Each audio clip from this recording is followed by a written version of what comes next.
ça n'impressionne pas ce qui s'est passé contre Toulouse, ça c'est clair, on le déplore en fait, c'est dommage sur plein de points, parce qu'on est les premiers à vouloir que ça se passe bien en tribune, qu'il y ait une grosse ambiance, que ça se passe bien sur le terrain. Malheureusement aujourd'hui aucun élément est réuni pour ça.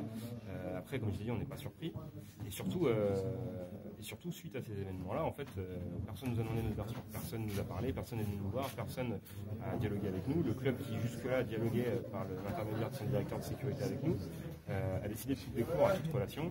Il nous a juste annoncé des sanctions unilatérales sur la tribune noire et sur les déplacements pour satisfaire la Ligue de football professionnel, pour satisfaire les autorités, pour être sûr qu'il n'y ait aucune sanction qui soit prise contre le club. Donc nous, on a pris acte de ces sanctions et on s'est adapté. On a voulu aller voir le match à Sopin, comme je l'ai expliqué. On s'est retrouvé avec une compagnie ennemie de CRS. Ça a dégénéré d'un élément mineur, un jeune qui se fait interpeller pour un fumigène, la situation dégénère et au final ça nous retombe dessus. Alors que justement on voulait marquer le contraste avec le match du soir contre Lille où il n'y allait pas avoir d'ambiance en mettant une grosse ambiance sur ce match-là. Donc après ça nous est retombé dessus, forcément ça nous a desservi également. Donc on s'est dit pour l'instant on laisse passer et puis on s'exprimera quand on pourra. Pour l'instant rien, si ce n'est faire comme les deux derniers matchs, c'est-à-dire venir au stade et regarder le désastre pour l'instant. Il n'y a aucun élément qui fait qu'aujourd'hui on peut clairement reprendre les encouragements, quoi.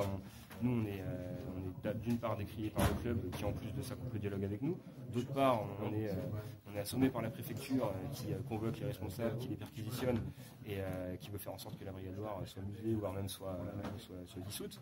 Donc voilà, on a les joueurs au milieu de ça avec Ryu qui est venu voir les supporters là, sur le match de Guingamp. On a les joueurs au milieu de ça qui eux souhaitent que les encouragements reprennent, mais la situation elle est plus compliquée que ça. C'est pas juste chanter ou pas chanter. Il y a un moment où il faut que nous on sache exactement où on en est. Il faut qu'on ait un interlocuteur au sein du club et je l'ai dit, ça sera plus le directeur de sécurité, enfin du moins pas pour nous.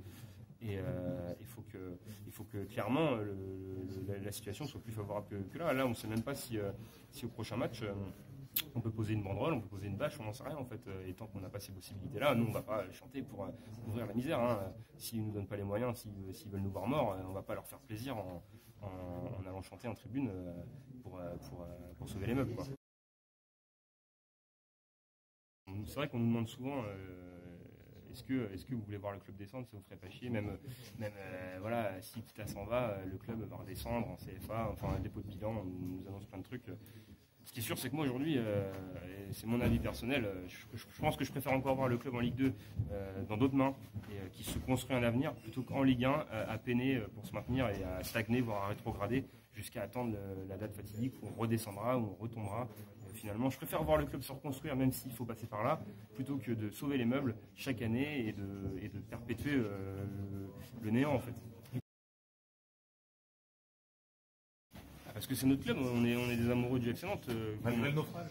Malgré le naufrage, comme on l'a dit souvent, nous on sera encore là quand Kita sera parti. Hein. Donc ce club c'est pas le sien, c'est le nôtre, on le chante même, on le crie en tribune noire. Le FC Nantes nous appartient. Donc nous on veut tout faire pour défendre ce club et surtout que la situation ne se banalise pas.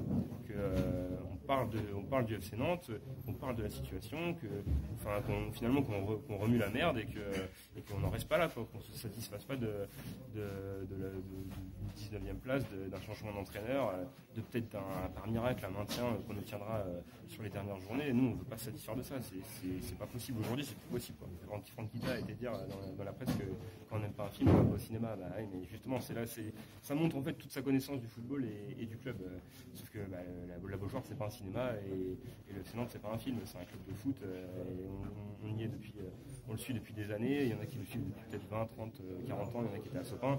Donc voilà, il y a un moment où il faut qu'ils comprennent que les gens qui viennent au stade, ils sont mécontents parce qu'ils ont des raisons de l'être en fait. Et le jour où vraiment, mais je crois pas, le jour où il comprendra ça et qu'il partira de ce principe-là, peut-être que déjà il aura fait une grande avancée, ils auront fait une grande avancée dans leur gestion du club.